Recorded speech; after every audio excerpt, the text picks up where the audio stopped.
Well, welcome to another episode of the Rumble.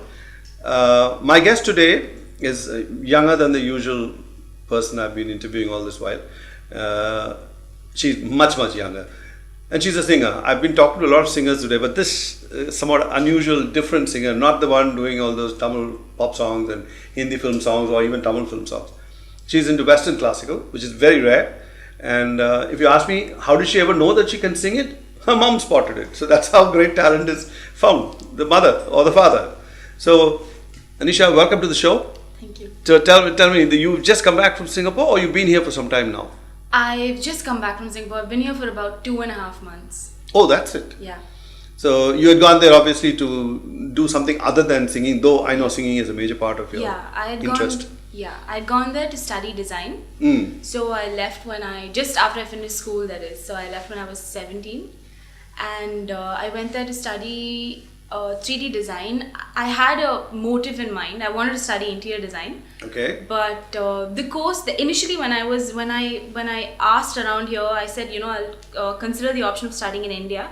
And people said that we don't really have many interior design courses. And interior design is what I was looking at. So I said, okay. Not architecture per se. No, not more like the building is up and then you do stuff inside. Is that what it is? More on the arts. No, of course, architecture is also the arts, but more very artsy, fartsy, I would say. Interiors. Yeah. All right. Okay. So I said, well, let me look for the course. So then I was reading this in the newspaper. So there was this college called the Nanyang Academy of Fine Arts. It was advertised back then. So when you looked down the list, you saw that offering a course, artsy fartsy, as you were looking for. So you promptly got it and you applied.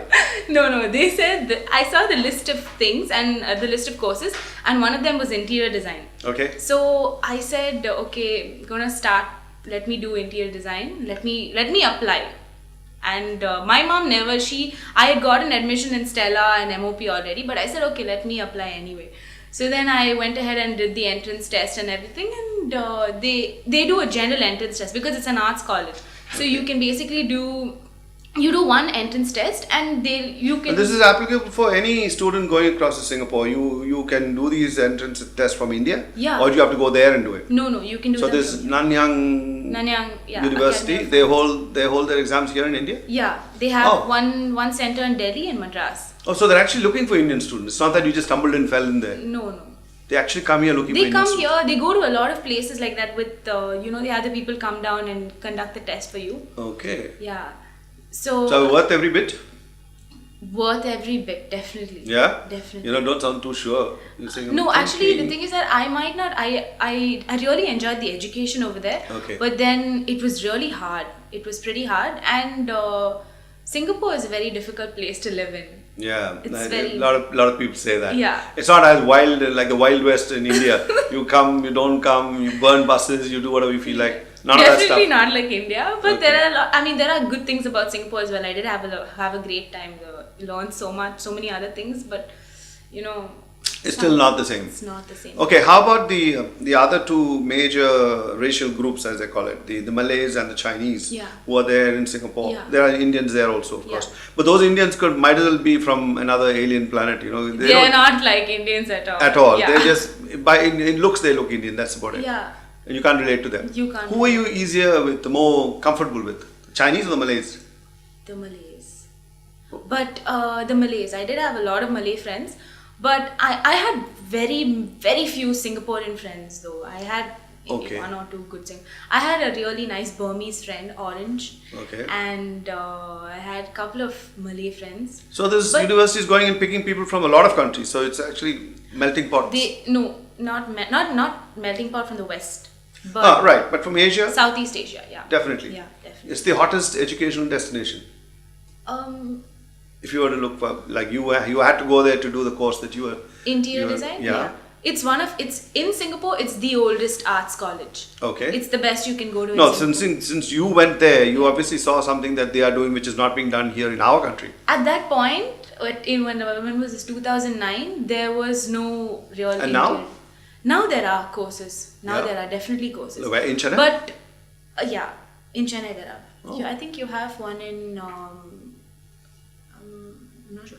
The thing is that MOP and those kind of colleges, they kind of have this certain art direction, Okay. but they don't cover interior design in particular. When I studied in Singapore, there was a course called interior design. And why were you hung up on interior design? Is that something that's stuck in your mind? You're seeing some big store looks? I love spaces. Okay. I love to work with spaces. So it was very important. I mean, at that point, even when I said interior design, I wasn't sure whether I said design. And then I said, okay, interior is something I'm really interested. And the other thing that I did was, when I went there, I started off as a fine art student. I wasn't an interior design student. Oh, so you went for art, proper art. Yeah, proper art. There were a lot of, I spoke to a lot of designers in Madras, and a lot of them have no interior design qualification. They just, go in. How do you get a qualification for interior design? I mean, is that really something that can be taught? I thought it's all to do with good taste. It's not. It's not to do with good taste. Because there are a lot of things that you can... Okay, like for instance, say you want to design a system or the smallest things. Like there are a lot of designers who I've met now who would say, okay, you come into a room, so they'll sit with the client and say, okay, you want to slap blue color paint on the wall, and we have a green color sofa on this side, and let's have blue flooring and black ceilings. And it's not about the colors. It has a lot more. It's about form and functionality and a whole lot of other things. Form, functionality, rhythm in your space, and it does make a big difference. Now I remember reading that somebody saying that good taste is the equivalent of death to a creative person. Exactly. You shouldn't have any good taste. You should be almost always against it. You make your own. You make your own. Yeah. I mean, a good taste is. I mean, if you have bad taste, it's just on the wrong side. Okay, but good taste tends to be like the sheep. Everybody follows on the same. Everyone, like if it's a trend, say everyone is following a black and gold. You walk into every house, you see a black and gold.